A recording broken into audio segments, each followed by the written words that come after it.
Yes, and we are officially live.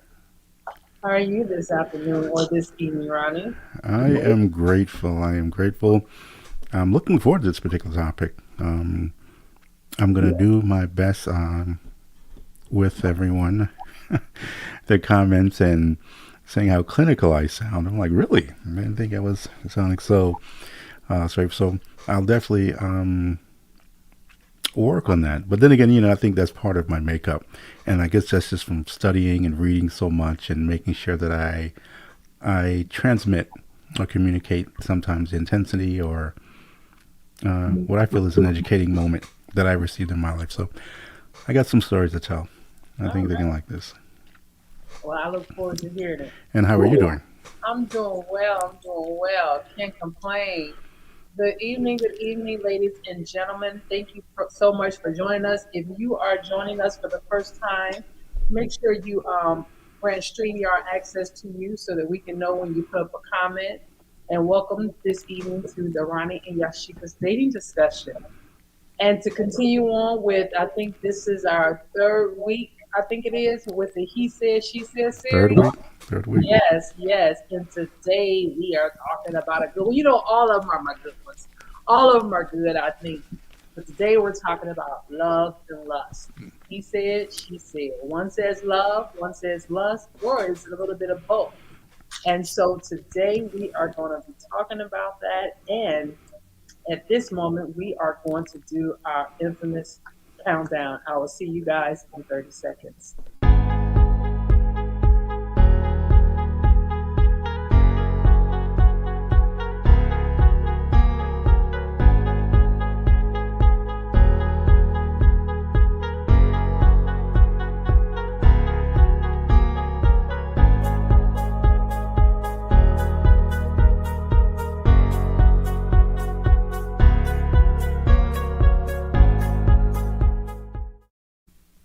And welcome back, welcome back. Um, Welcome, everyone. yes, yes. And like I said a little while ago, you guys, if you're following us for the first time and you're logging on, make sure you grant StreamYard access to your camera or to your and to your whatever you have to say, to your messages so that we can see it. And if you are joining us, make sure to like and subscribe to our channel and turn on your notifications so when we go live or we upload a video, you'll be sure to get notified. So, Ronnie, love and lust. Lust and love. You know, um, in my Mayhay days,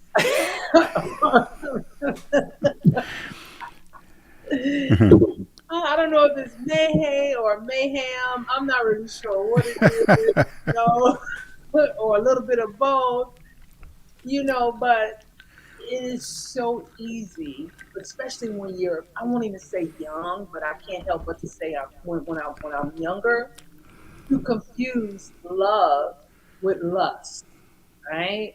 And then lust with love. You know what I mean? Like they kind of go hand in hand. Is it possible to really have? I don't know. Let's get into it. What's your? How do you see the two as being separate or one and the same? Well, okay, so I'm going to take a few moments here for those of you who don't know, just joining on for the first time. My name is Ronnie Walker, Master Coach of Exceptional Relationships and Sex. Now, this was something that for me was a very defining moment in that I, through my journey, was learning difference between lust, love, intimacy, eroticism, and all of this. And this is all due to breakups. So I'll tell you what it was for me. I've learned that you could lust after someone and not love them,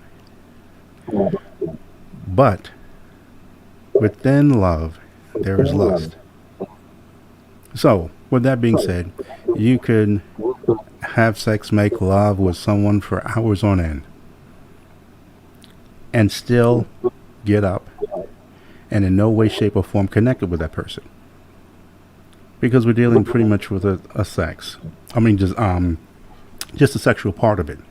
Now, I learned this when, after a breakup with someone that I bought the ring for, and I just knew we was going to live happily ever after and ride off into the sunset.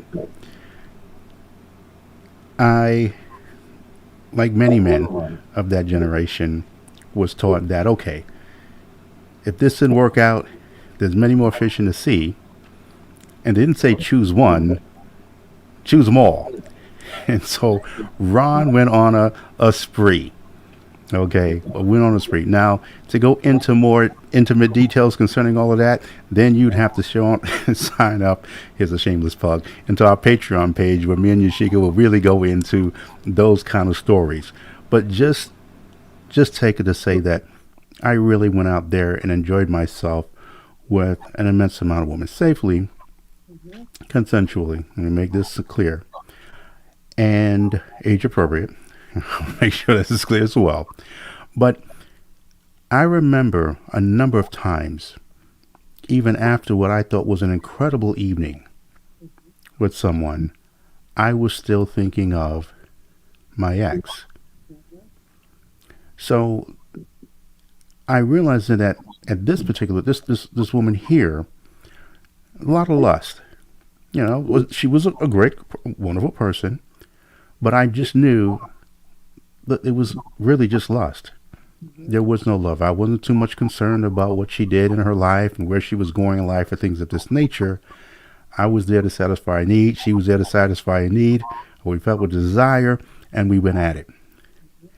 And we connected, and this happened over and over and over and over again. And then I realized the difference between what I felt is, I would say the difference between having sex, and making love. Hmm. Because love is that part of it that to me still encompasses the lust. Because I still every woman that I've ever loved, I lusted, you know. And but here's the thing: when I learned the definition of lust, which is a strong sexual desire, it wasn't the word lust that really intrigued me. It was the word desire. And so it wasn't until I dug into say, okay, so what is desire? What really is desire? And see, the desire is something that, again, because I'm like, okay, well, you hear people say in the word of lust, if it's always attached to sex, you hear people say, I'm lusting after that bag or I'm lusting after that car, material things. So it's sometimes used in so many different contexts. But I want to know about this word desire. And so it's desire that really, to me, is kind of like the engine. Because there is the way that you express communication. It's desire that something you desire someone and you want that someone to desire you. It's the imagination. It's the excitement. It's the mystery. All of that is in desire. And to me, all of that is a part of love. So for me, therein where I learned the difference between lust and love. And that's the short version. I had to call myself come down, but I am having libation, so it may come up later on in the conversation. Listen, have at it. Listen, and I'm listening to that, and I'm listening to definitely the actual definition of it. And I know for me, you know, a lot of it, especially in that beginning stage when you start to date someone, right? And you getting to know them and you starting to do things that that you come together on, right? And you have that stage where there is a lust period because you have a desire for that person, right? And I would like to believe that it continues on throughout the relationship, even when well, in the well, I won't even call it perfect, but in the ideal of when we say a relationship, we want that person to always lust after us. And then at somewhere along the line, it's almost like being in the fog or being in the cobwebs, right? And then as things start to develop and time start to get spent and time go by, you no longer you realize that it's no longer just like just lust. You now know that that desire you have for that person transmits into love, right? But that doesn't mean that you have to necessarily get rid of all the lust, because when I think of lust, I think about that desire of, when you're with someone, and regardless of where you at in the stage of the relationship, you just like have to have that person. You desire that person. You want that person, right? And so sometimes I think that people get the two confused, meaning that what I mean by confused is they'll say, okay, is this love or is this lust? Okay. But I think that you could still have both throughout a relationship. I think that in that relationship, it may not be as intense as it once was, because we all know if we had a relationship for a few years or whatever, there's a certain level of newness that does start to wear off no matter what, right? No matter what, you still desire that person, you still want that person, you still lust after that person, but the newness has worn off. And so now you're at the point where I'm still lusting after that person, but it just doesn't feel the way it did in the very beginning. And there's nothing wrong with that. And I think people really start to question the love versus whatever in the relationship, when in actuality they're confusing it with just the newness have worn off. It's almost like that new car, right? If you buy a brand new car and you got leather seats, you're going to smell that leather for a very long time in that car. But as times go by, and people come in with different perfumes, or you get it cleaned, or whatever the case may be, or colognes or whatever, it doesn't make the car like brand new, but it's still a new car. It got 10,000 miles on it. You know what I mean? It's still a new car. I mean, I smell like, you can't smell the leather anymore because it's been mixed with so many other things, or you don't smell it as prominent as you did before. That doesn't make it less new. You know what I mean? And so people look at that and say, well, you know what? Maybe I was lusting for that person. Maybe I wasn't in love. When in actuality, they're confusing it with just the newness of it all. And so for me, I want my relationship, the relationship in my mind, I want to have both the love and the lust. And I'm okay if he has a lot of one or the other more so than the other, because I think that at some point, it might be that where you hold on to it, or it might be that you hold on to, but whatever, it'll come back together. It'll do what it needs to do in due time. You know what I mean? But I don't want my partner to ever not lust after me. I want them to always lust after me. That is important. It is said that love doesn't die a natural death. It's just that we fail to create new resources or continue the newness. So, if we're going to use your car analogy, Yasheka, there are those who will buy a car they lusted after for so long, and they take care of that car from day one, and 10, 15 years down, that car still looks, now we know it's not a new car, but still runs like it's new. And that's because over the life that they've had this car, they've taken time, they've nurtured it. They didn't just wash it, they detailed it, which is different. So washing a car, detailing, and not just vacuuming. It's really going through it. It's being intentional with the oil changes, and you get in terms of maintaining a car. Then there are those who just do the bare minimum just to keep it running and hope it doesn't break down and whatever the case may be. So yes, and then the new model comes along and you want that. And I see this all the time. You see, especially as a man, I can relate to that when we talk about cars. And it would be the same with a dress, or how years later women wonder if they can still fit into that dress that they did in high school. And as we know that in the world of fashion, it always goes full circle and things of this nature. I remember just even with the car, I'm at the gas station, and this gentleman had this. I'm trying to remember the model. Okay, and for the men who are really car aficionados, it was the old school Benz. It was an S class, and it was, the man kept it immaculate, and it was an '89, beautiful. Now, some people wouldn't want that car, but I really had to stop. I said, gentlemen, how old is, what year is that car? And he told me when it came out in '89, and I see how he took care of it. You could have offered me a brand new E-Class, S-Class, and I still would have taken that car because I do know the history of that car. And if this man can keep this car for this long as the original owner, again, he still had, well, it just for use the word lust. But when we're talking about human beings and lust and sex and things of this nature, it has really evolved. Because remember, sex at one time between men and women was just something that we did just to procreate. Right. And Right. then birth control came along, and we found ways in which we can have sex without getting pregnant or procreating. It added a whole new dimension in that.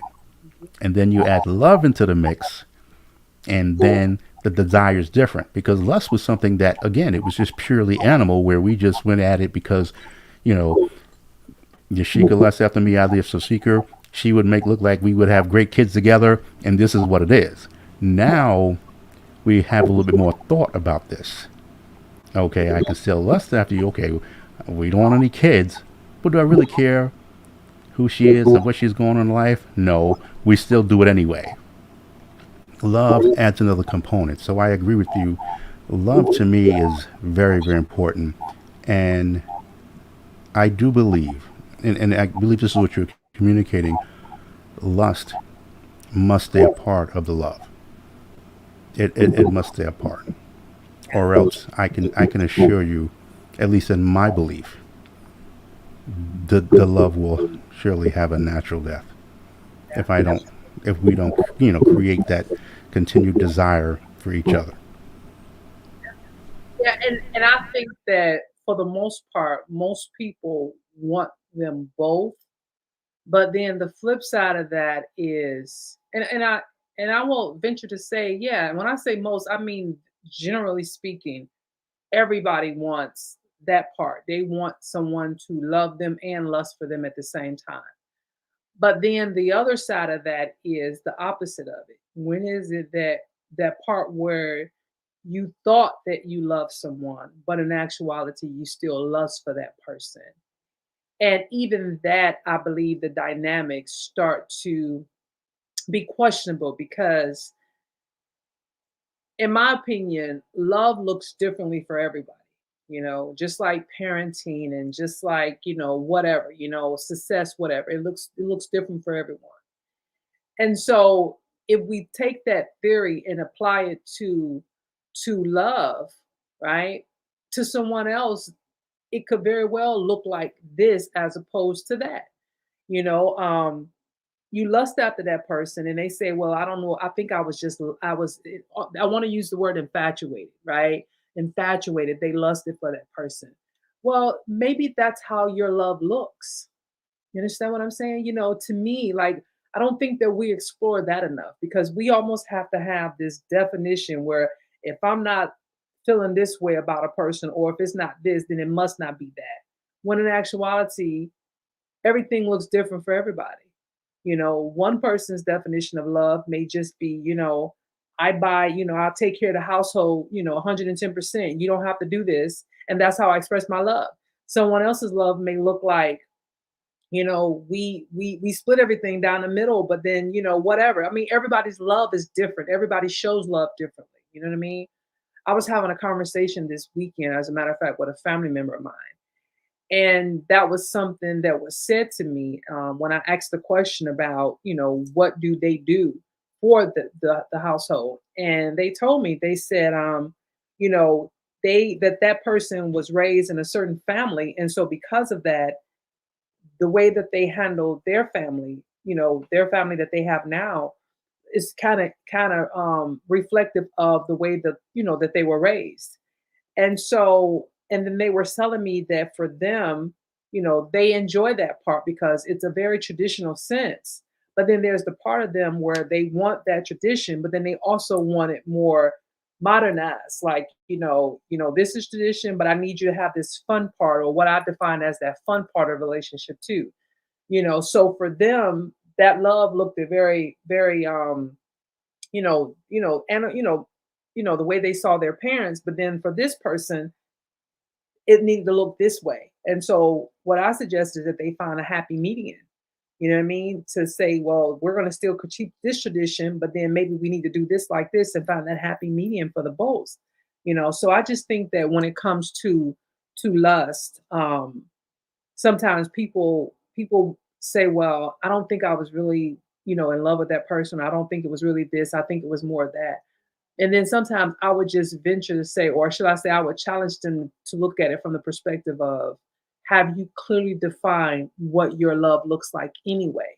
Because if you've clearly defined that, then you could determine if you were truly in love with the person or if you just lusted for that person. You know what I mean? No, I knew what you're saying. I mean, even when we talk about the difference between an intimate love and a maternal love, Hmm. so when we talk about you could still love someone and that lust. So let's just say you have a couple where lots of lust, lots of desire, lots of intimacy, and let's just say one or the other came down with something terminal Hmm. and sex was, for the most part, non existent. And so you are still caring for that person because you do love them. However, that part is gone. Hmm. And you're more like a roommate situation. Hmm. Or you could outgrow that person. There's a direction you're going that the person isn't.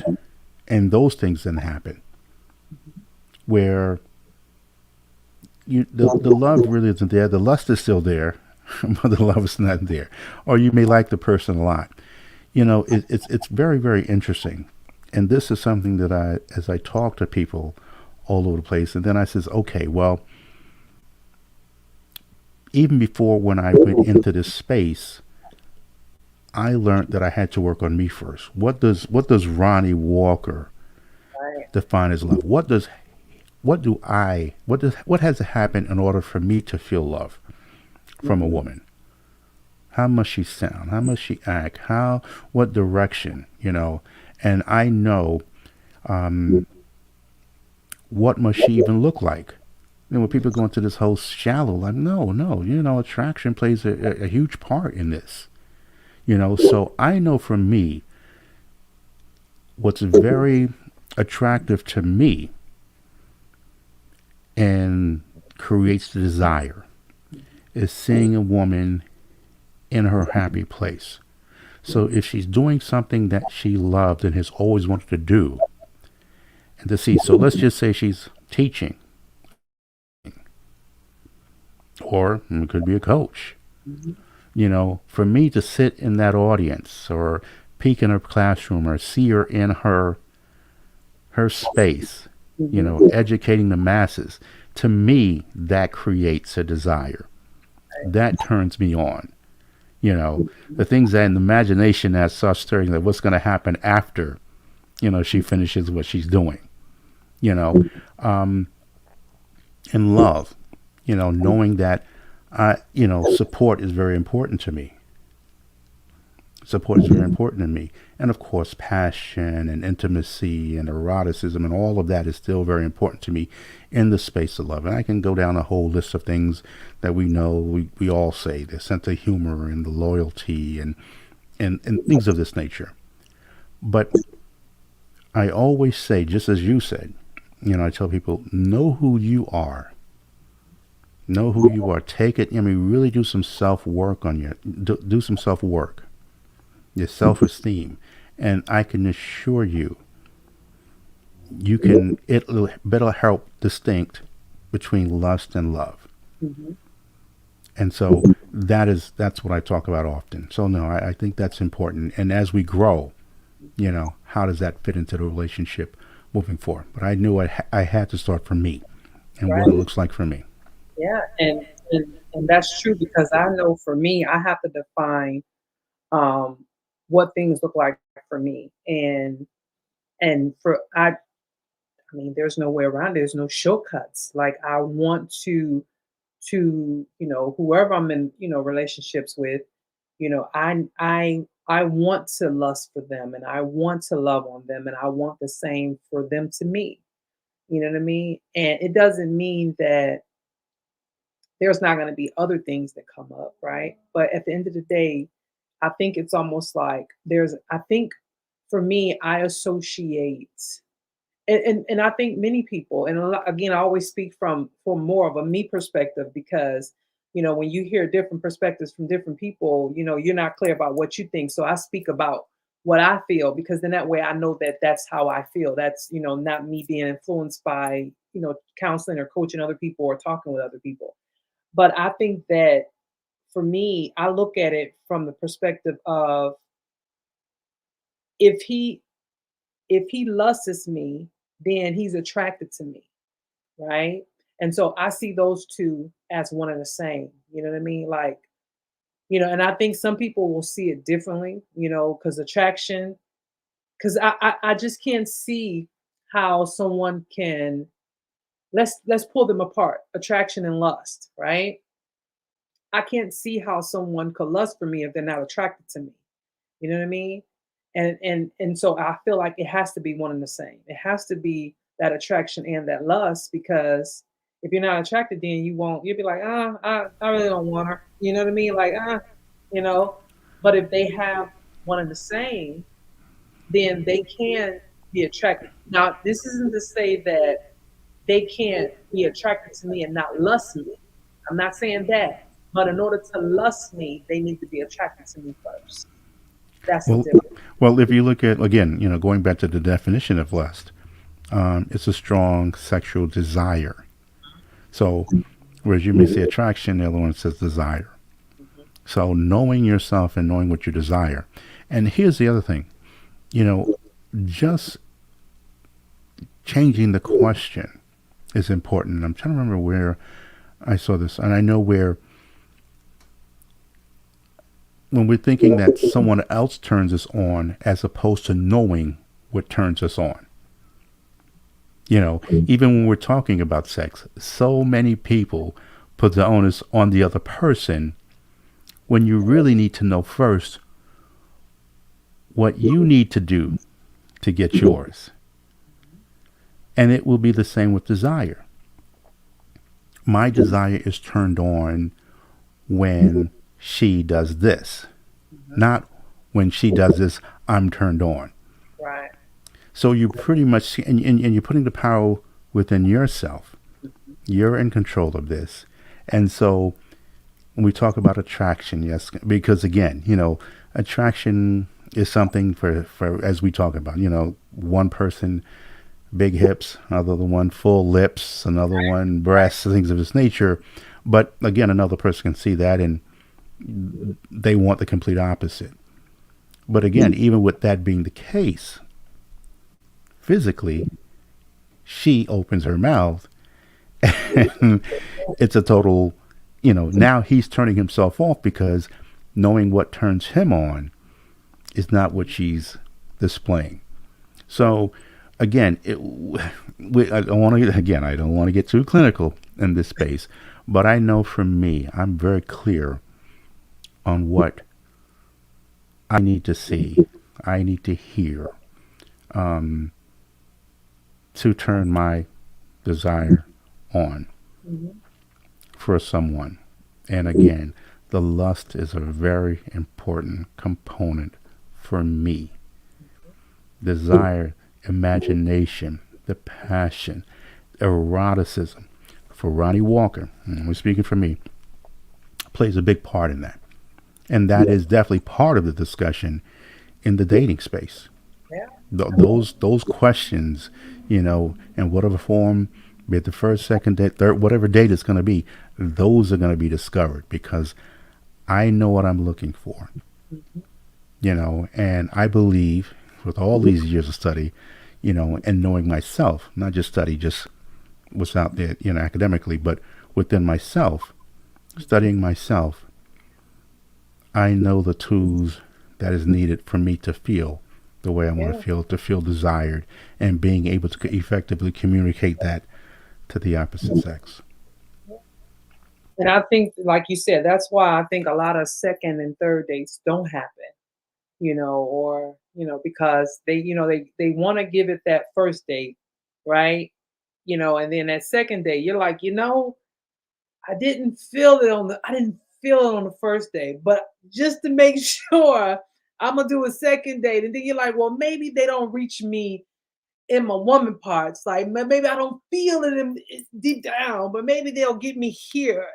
Maybe they'll stimulate my brain, and I can forget about that. It doesn't work that way. It's like Well, see, again, this is the he say, she say part of this, ladies and gentlemen, because trust me, the way the man will process this is definitely different the way she will process. Because one thing they you will hear a lot of, and I hear, I feel.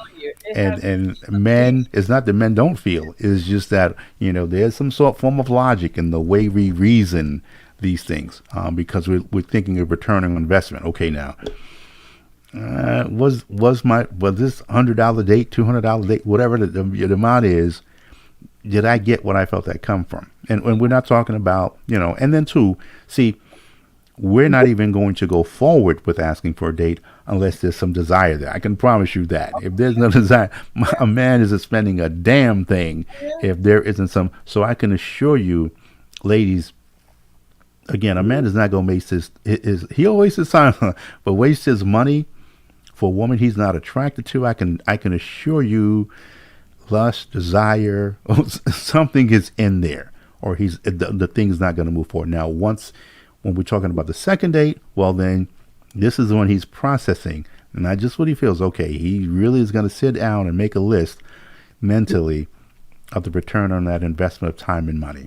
So again, but it worked, but and it clearly worked both ways because I think that because of the whole disproportion of, one gender versus the other, I think that sometimes one of the genders will feel that, they can, have choices when it comes to that. But for us, let me tell you, in my like I said earlier, in my mayhem days or my whatever days, it's like that old thing, and I know women say it all the time. Listen, from the first date, I know if I'm lusting for you and you gonna get it. Now it's up to you if you mess it up between me and however long it take me to give it to you, because I know if I'm gonna, feel that for you. You know what I mean? But I don't think I've ever been on dates and I didn't feel something in the beginning, and then I said, well, maybe he can get in my head and massage my brain, and maybe it's the you know the I don't remember that. I don't remember that ever happening. You know what I mean? Because I always think that I'm the sharpest knife in the drawer anyway. So for me, I'm just like, so you have to get me here. You have to. It has to. Something has to be ignited. That other love, that other L word, that lust has to be ignited from day one, and then because we can't even get to the love if I don't have the lust in the beginning. Like it just we're not gonna get there. And even if it's there, I don't think it's necessarily authentic. I think it more or less starts to come from a place of, well, I won't use the word authentic. I think it's almost like it'll grow over time, maybe. You know what I mean? Like, oh, well, they're not so bad.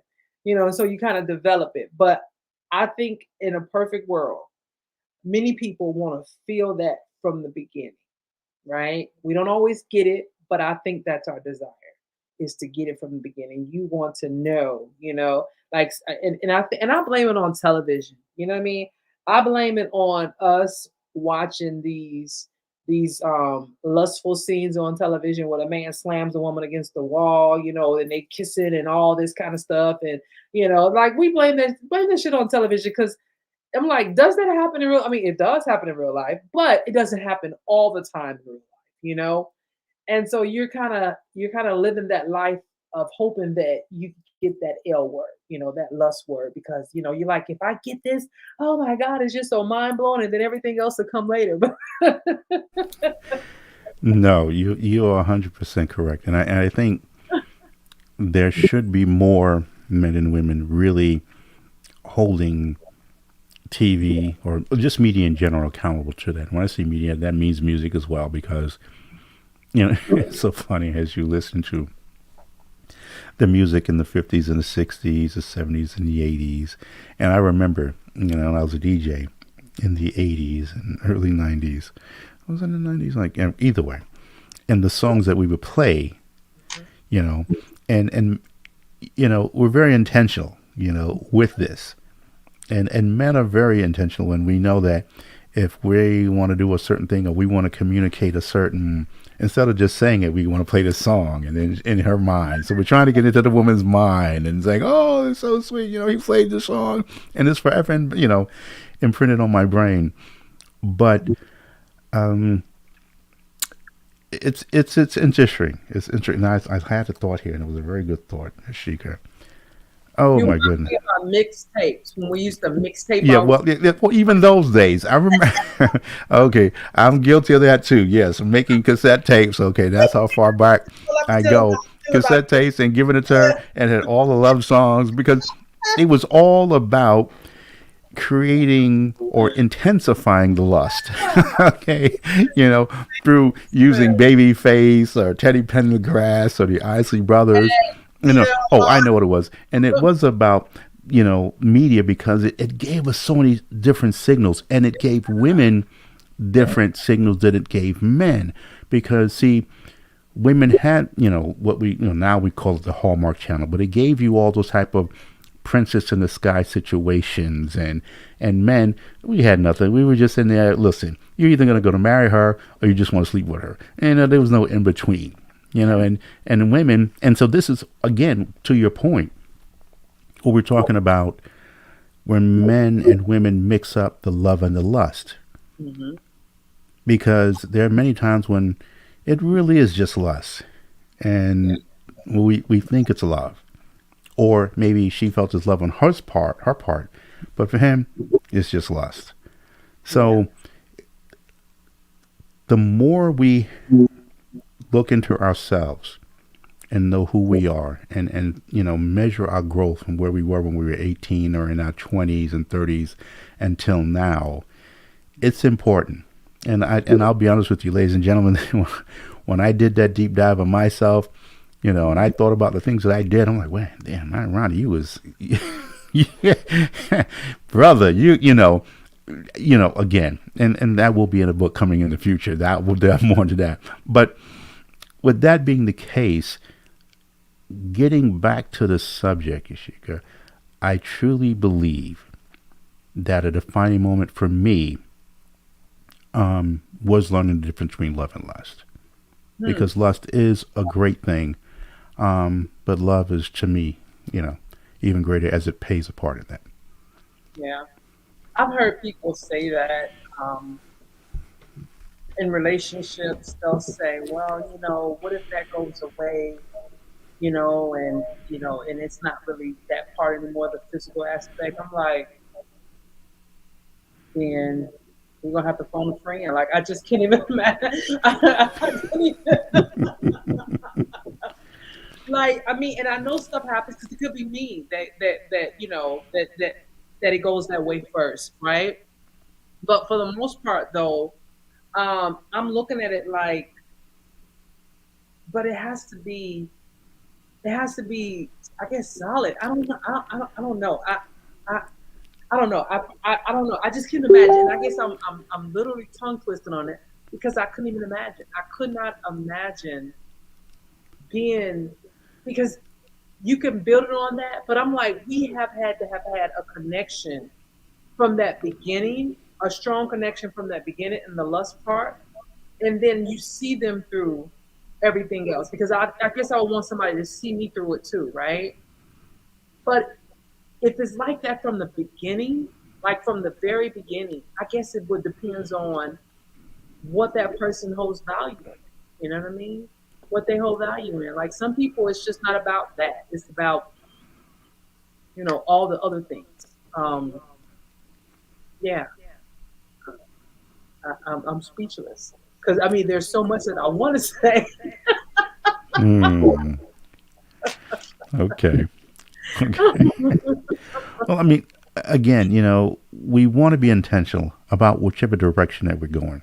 Mhm. And to be intentional means being honest about it. Mhm. And again, getting to that place does take some work. Mhm. Getting to that place does, and for some it's easier than others. But I knew for me, I don't regret those times. Met some incredible times, met some wonderful women in that journey.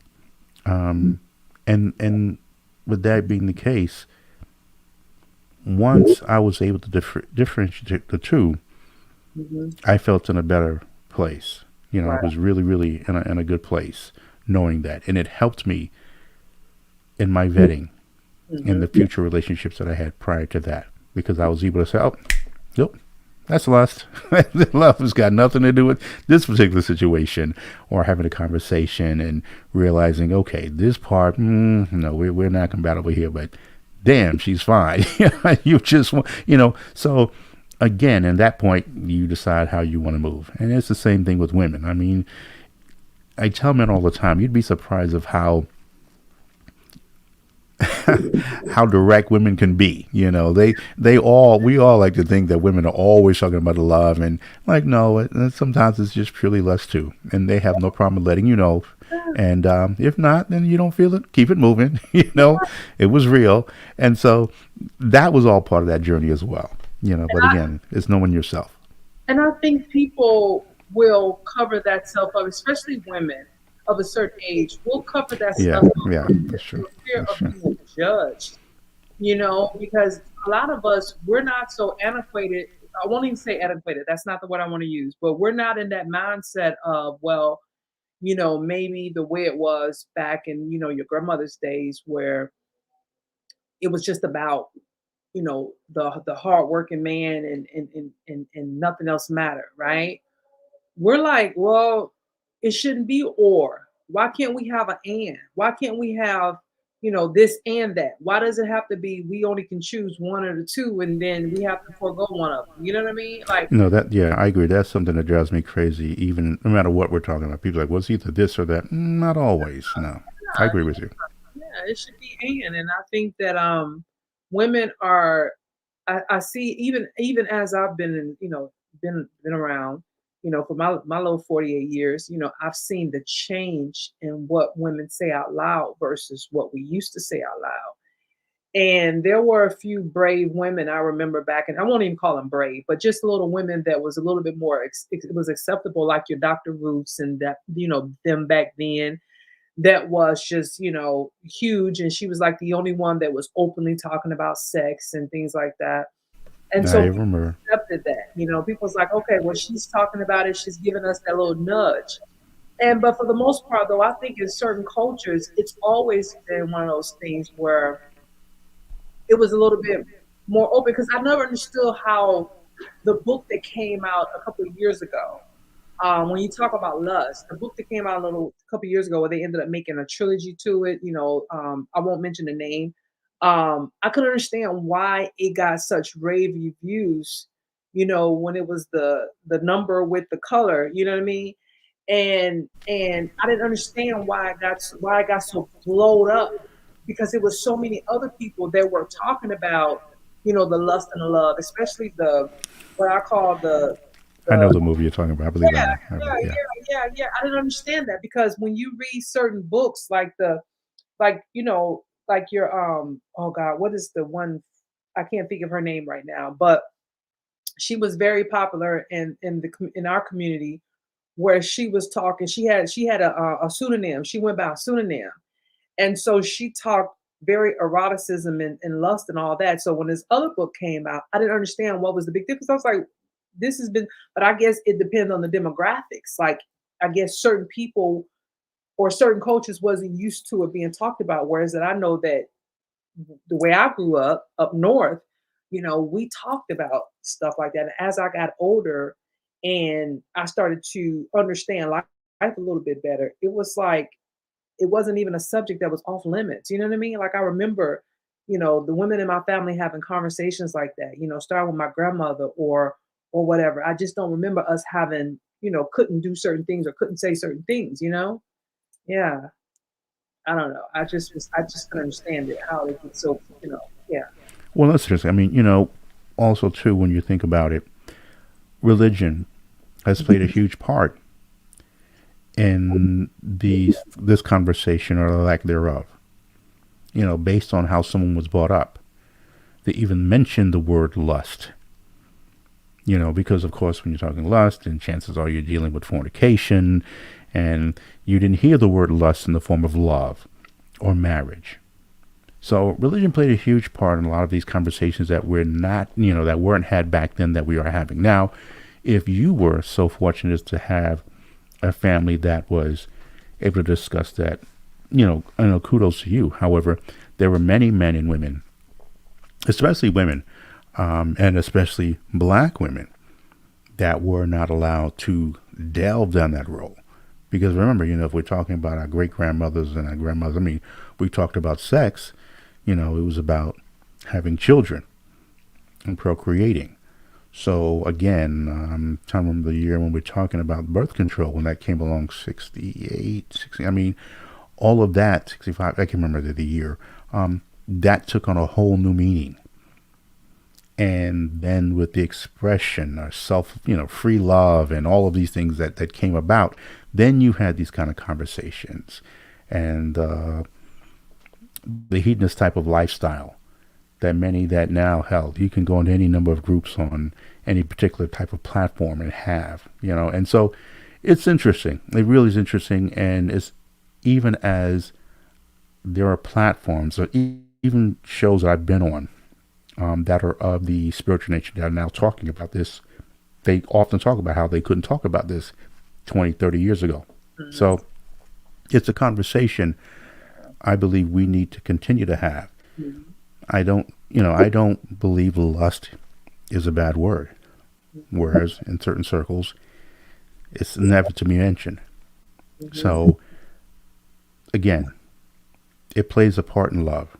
I really do believe that because it's about the desire. And we all want to be desired in some form or fashion. I don't care who you are. Right. We all want to be able to communicate and have a sense of trust with each other, to share with each other, so that we could continue to love making, so that love doesn't die a natural death. It continue to flourish. Because I read the stories, I hear the stories of couples in their 80s and 90s still Yeah. carrying on as if they Yeah. were there because they never stopped looking for new Mhm. ways in which, and I'm trying to remember, this was one couple, and I think they were both in their 90s, and their recipe was like, look, we'll try anything at least once, and if we don't like it, we won't do it again. But if we like it, Right. we'll continue to do it. You know, and you'd be surprised of how many couples in the 20s, 30s, or 40s stop and don't even start to explore, and then they wonder why the desire, they wonder why the lust is no longer there, and yet Mhm. they're expecting me to fix the other person. When I'm like, well, what role are you playing in all of this? You know, because you're the Yeah. one complaining about no lust. No lust. So what are you doing or not doing that contributes to that? So again, for me, I'm grateful, Yashika, that I was able to discern the difference very young in my life, Mhm. the difference between lust and love. Yeah. I think my mother. I think she had a hard time with me, and it may have been that certain things were restricted. I don't remember because I just don't remember ever having restrictions on me. So there was things that I was just very open about. You know what I mean?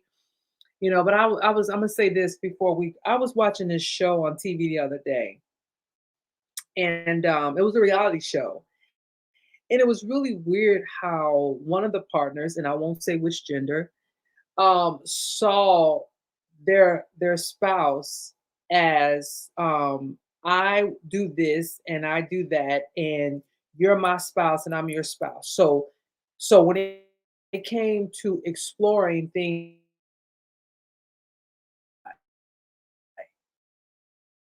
like, and the more I understood what was going on,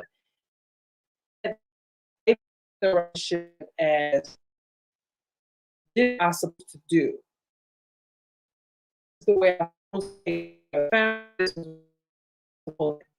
it comes to that other person role in a relationship. It's supposed to be um, we were raised or the way we were brought up, right? And so everything was very structured in the relationship. So when it came to fun times, they went elsewhere for the fun times. But the thing about it is that the this one spouse was looking at it like, well, but we don't even do this. We're very structured in this area. You don't even bring out, suggest toys or doing this or doing that. And I think it was because in their mind, they really saw a marriage as a very structured thing. And there's no fun. It's like, okay, I'm this person in the marriage, you're that person, you do this, I do this, we bear children, you bear children, whatever. I pay the bills, we make the whatever. And it's this just this way. But anything outside of that, it's not supposed to be in that structure because then it's not as structured as it should be because this is not based on the way maybe they saw their parents or whoever, you know what I mean? And if there's anything fun, like remotely fun or that wasn't missionary, then they went elsewhere for it. And it was just really a strange dynamic because as I looked at it, and of course, all this came up later on or whatever, but when I looked at it, I was like, I wonder why that person had that mentality about the way they thought a marriage should look versus allowing it to look the way you want it to look. You know what I mean? So you can't have the love and the lust in one relationship and not seek in multiple relationships to be satisfied. You know what I mean? It was just a really interesting because as I sat there, I think that in this space I tend to watch things or look at things or hear things and I look at it from so many different angles. It's just not me just watching it be like, oh my God, I can't believe he did that. It's not like that. It's just like, I wonder why. Because it's like you're taking all the fun that you could have, and you're leaving it like, well, no, we don't do that. Like we don't do that. We leave it this way. It's straight and straight laced. You know what I mean? Really weird dynamic. There are a lot of reasons as to how they got to that space, and I'm sure in your practice, in your space as well as mine, we've heard many of them. Mhm. And sometimes, with all that we know about everybody else's situations, sometimes those that are closest to us, we don't know about, or we're still learning, or sometimes it reveals itself Mhm. um, later in life. I mean, there are many conversations I didn't have with my mom and dad until I was 21, and then they let me know about these things in terms of their history throughout life. And, you know, recently learning that my dad proposed to my mom not once but twice because Oh, mom, had to make sure he was really not really in them streets, So it was fascinating. It really is fascinating to have those conversations with mhm. family members and sometimes friends, and learning how they got to this place and how they see marriage. But for whatever it was, whereas there are many who will try to deem that toxic or unhealthy, whatever. No, it was just functional. And if it worked for them, then it worked for them. You can't say on one hand that today it's no holds bar and that should be fine and there should be no rules. And then because they did what worked for them, we should deem that as not good. So I think it's a conversation that I think many are still going to be having, especially as we move forward for the generations, that we're going to be questioning and having those conversations with our parents, and for those of us who are fortunate enough to have our grandparents around, that you'll be surprised. And I tell people, there are those people who had those 60, 70-year, 80-year marriages.